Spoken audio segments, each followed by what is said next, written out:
네, 안녕하세요. 현명한 노무사입니다. 얼마 전에 광주 아파트 건설 현장에서 붕괴 사고가 발생을 했었죠. 아직도 구조 중이라고 말씀을 나누고 있는데요. 자, 이런 사건에 대해서 기업, 특히 경영 책임자를 처벌하기 위해서 2022년 1월 27일부터 중대재해처벌법이 시행이 될 예정입니다. 오늘 촬영하는 날이 25일이니까요. 이제 곧 시행이 되겠네요. 자, 이 법률의 메인 골자는 이렇습니다. 대한민국에서 안타깝게도 하루에도 2.5명씩 산업 현장에서 일을 하다가 사망을 한다라고 합니다. 이런 사망 사건 등의 중대재해에 대해서 더 이상 정부가 손을 놓고 있을 수는 없다라는 느낌으로 국민청원이 발단이 되어서 이 법률이 제정이 되었겠죠.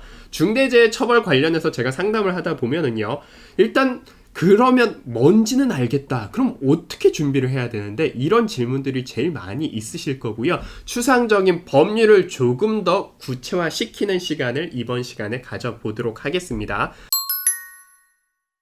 먼저 중대재해란 여러분들이 익히 알고 계신 것처럼 사망자가 1명 이상 발생했습니다. 동일한 사고로 6개월 이상 치료가 필요한 부상자가 2명 이상 발생했습니다. 동일한 유해 요인으로 급성 중독 등 직업성 질병자가 1년 이내에 3명 이상 발생을 했습니다. 요 세 가지를 중대재해라고 정의를 하고 있고요. 사망자는 간단할 거고요. 정의에 대해서 동일한 사고로 6개월 이상, 그런데 이런 경우는 어떨까요? 최초의 의사 선생님이 진단을 했습니다. 아이고, 이 환자는 3개월 정도 치료가 필요하겠네요 라고 했는데 치료를 하다 보니까 다 낫지 않아서 6개월을 경과를 한 겁니다. 이런 경우에도 이 중대재해에 해당하냐고요? 정답은요, 해당합니다.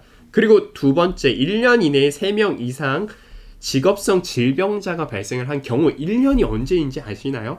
1월 1일부터 12월 31일까지가 아니라 마지막 3명째 부상자가 당한 날로부터 거꾸로 1년 안에 3명의 중대재해가 발생을 했다라고 하면 이 법률로 처벌을 받게 됩니다. 자, 적용일은요, 근로자 수 기준으로 해서 50명 이상 사업장은 올해 2022년 1월 27일부터 시행이 되고요. 그리고 50인 미만 사업장은 2024년 1월 27일부터 시행이 됩니다. 건설업은 상시 근로자 수가 아니라 공사 금액 기준으로요, 50억 이상인 경우에는 2022년부터, 50억 미만인 경우에는 2024년부터 시행이 된다라고 봐주시면 됩니다.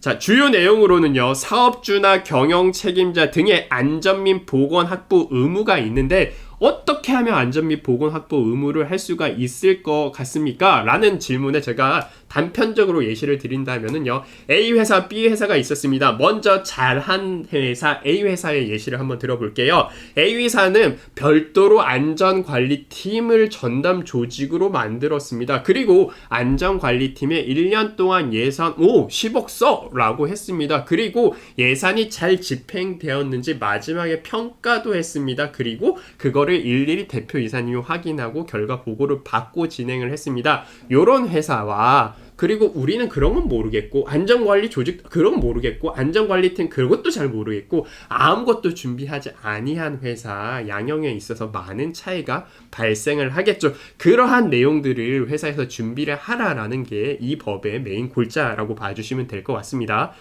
자, 중대산업재해, 중대시민재해 관련돼서 처벌의 수준이 어느 정도인지가 굉장히 궁금하실 텐데요. 일단은 사망자가 1명 이상 발생한 경우에 대표이사님은요, 1년 이상의 징역에 뼈표를 쳐줘야 됩니다. 왜냐면은 이상의 징역이라고 하면 여러분 TV에서 많이 보시는 거 있죠. 집행유예로 풀려났습니다. 이런 게 잘 안 될 확률이 높다 보니까 여기 이상이라고 적혀져 있는 건 굉장히 대표님 입장에서 보면은 살 떨리는 일이죠. 그리고 대표님, 대표이사님, 경영책임자님 등에게 징역과는 별도로 10억 이하의 벌금을 병가할 수 있고요. 이 대표님이 운영하시는 주식회사 법인은 또 별도로 50억 이하의 벌금을 처할 수 있습니다. 기업의 부담이 상당하겠죠. 그러다 보니까 기업들에서 많이 관심을 갖고 있는 내용이기도 하고요. 여기서 또 중요한 내용이 있는데요. 미국이나 이런 다른 나라들 보면 뭐 담배 회사에서 담배를 만들고 그 폐암으로 이렇게 됐다라고 하면 뭐 징벌적 손해배상으로 286배 뭐 이렇게 많이들 얘기를 하시는 걸 한두 번은 들어보셨을 텐데요. 우리나라 중대재해처벌법도요. 예를 들면 사망사건 같은 경우에 총 손해액이 10억입니다. 그런데 근로복지공단의 산재보험으로 5억이 보상이 되었습니다. 그럼 회사가 5억을 나머지를 물어주셔야 될 텐데요. 5억을 물어주시는 게 아니라 이제 징벌적 손해배상이라고 해서 5배까지 손해배상을 할 수가 있으니까 회사 입장에서는 부담이 어마어마하게 많이 늘어났겠죠. 중요한 내용이죠. 자, 구체적으로 한번 살펴보도록 하겠습니다. 그러면 회사에서 안전 및 보건 확보 의무를 위해서 뭘 해야 되는데? 라는 게 궁금하실 텐데요. 일단 조직을 좀 갖춰 놓으셔야 됩니다. 조직이 어떤 게 있냐면은요. 안전 담당 이사. 이 회사는 안전 담당 CSO를 신설을 해서 안전 관련해서는 이분한테 정권을 주고 있군요. 안전보건 관리 책임자, 일반 회사의 공장장님 이런 분이라고 생각을 하시면 되겠죠. 그 다음에 안전보건 총괄 책임자는 우리 회사 직원으로만 이루어지는 게 아니라 도급 업무를 수행했었을 때 안전보건 총괄 책임자라는 그런 보직이 등장하게 됩니다. 그리고 관리감독자, 조장님, 반장님 이런 분들, 그리고 근로자, 이렇게 수직적으로 일을 하는 구조에 있어서 서포트하는 조직이 있어야 되겠죠. 누굽니까? 안전관리자, 보건관리자 이런 분들이 도와주시는 지도, 관리, 감독을 하시는 역할로 돼야 되겠죠. 이런 조직 체계를 구축을 하셔야 됩니다. 그리고 또 뭘 하셔야 되냐면은 안전보건 관련 예산을 편성하고 집행을 하셔야 됩니다. 예산을 얼마를 편성해야 된다, 그런 것까지 정부가 규제를 할 수는 없겠죠. 그런데 아무것도 편성을 안 한 회사와 예산을 조금이라도 편성해서 운영을 한 회사, 이 예산으로 안전화, 안전모 사세요,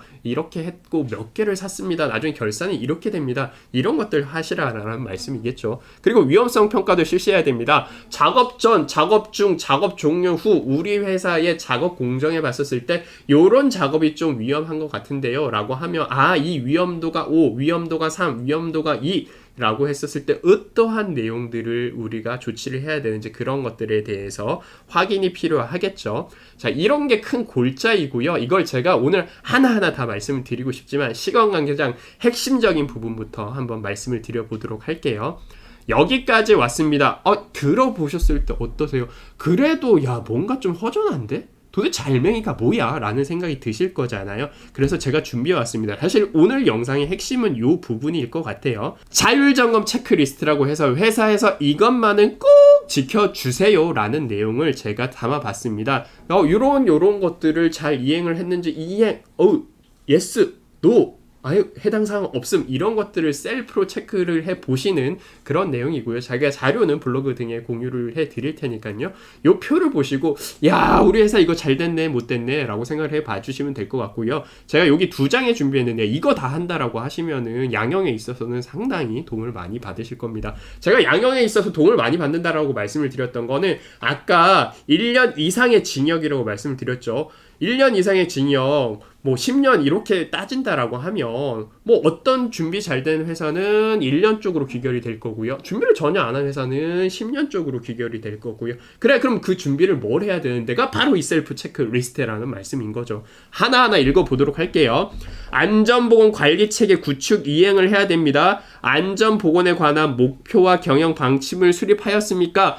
신문지 찾아보시면은요, 중대재해 제로, 시행, 선포식 이런 거 하시는 회사들 굉장히 많고요. 이런 맥락이 있겠죠. 그리고 안전보건에 관한 업무를 총괄 관리하는 전담 조직을 두셨습니까? 오케이. 위험성 평가 등을 실시를 하셨습니까? 했다, 안 했다 체크를 해보시는 거죠. 안전보건에 관한 인력, 시설, 장비의 구비와 유해, 위험 요인 개선 등 예산을 편성하고 용도에 맞게 집행을 하셨습니까? 했다, 안 했다? 결과는 이렇다. 다 자료가 있으셔야 될 것 같고요. 안전보건관리자, 보건관리자, 안전보건관리 담당자 이런 부분들을 배치를 했습니까? 너무 많아가지고 다 읽기도 어려운데요. 매뉴얼을 마련했습니까? 안전사고 발생했을 때 1번 삑 119를 부릅니다. 2번 삑 회사에 보고를 합니다. 3번 삑 뭘 합니다. 이런 매뉴얼을 발생을 해가지고요. 우리 회사가 어떻게 대응을 하실지에 대해서도 사전에 좀 내용들이 강구가 돼야 되겠죠. 자, 재발생 시 재발 대책의 수립 및 이행, 안전보건 관련 법령에 따른 의무 이행에 필요한 관리상의 조치 요런 것들을 다 이행을 하시는 게 필요할 거고요. 읽어보시면 아 그렇구나 라는 느낌은 분명히 드실 거예요. 그런데 그런 의문이 드실 거예요. 야 이걸 다 해야 돼? 다 해야 돼? 제가 여기 눈으로 봤었을 때요 18가지를 셀프 체크리스트라고 하고 왔는데요 1부터 18까지 다 이행을 하시는 게 베스트이긴 하실 겁니다. 그런데 이거는 약간 욕심이실 수도 있겠다라는 생각이 들어요. 얼마만큼 많이 하는지에 따라서 우리가 책임의 강도를 따졌을 때 이렇게 줄어든다라는 관점에서 최대한 많이 이행을 해서요 처벌을 피한다라는 관점보다는 근로자들의 산재 사고 발생을 사전에 차단을 한다라는 느낌으로 이 셀프 체크리스트 한번 확인 부탁드리도록 하겠습니다. 자, 오늘 말씀드렸던 내용이요 전반적인 중대재해 관련된 내용이었고요. 정부에서 발간한 중대재해 관련된 FAQ 2부에서 다시 찾아뵙도록 하겠습니다. 오늘 영상 끝!